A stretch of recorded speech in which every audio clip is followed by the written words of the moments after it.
سلام و عرض ادب دارم خدمت کسانی که این ویدیو رو میبینن. فکر میکنم که یکی از راه‌های حفظ فرهنگ کهن هر قومیتی، البته من هیچ وقت قومیتی صحبت نمیکنم، من میگم همه ما ایرانی هستیم، اما هر کدوم در جاهای مختلف این سرزمین پهناور به دنیا آمدیم.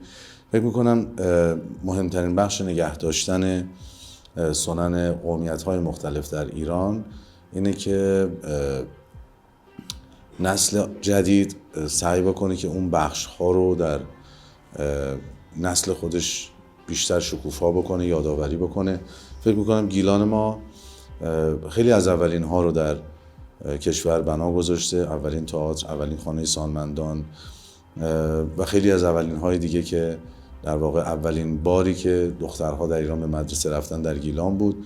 و فکر میکنم اینها تا زمانی که شما تلاش نکنید و به نسل آینده منتقل نکنید، اثر خودش رو برای نسل آینده نخواهد گذاشت. خسته نباشید میگم به بچهای گیلان مدیا. یه خاطره بگم برای اینکه بگم چه اتفاقی داره در کشور ما میفته. چند پیش من به یک بانک رفتم برای انجام یک عملیات بانکی و یه آقای از پشت میزش اومد بیرون، به من گفتش که پسوند فامیلی شما شبیه به پسوند فامیلی منه. گفتم بله، خب کیسوم روستایی هست در نزدیکی آستان اشرفیه. و من تا حالا به اونجا نرفتم و اصلا نمیدونستم من اصالتا گیلانی هستم.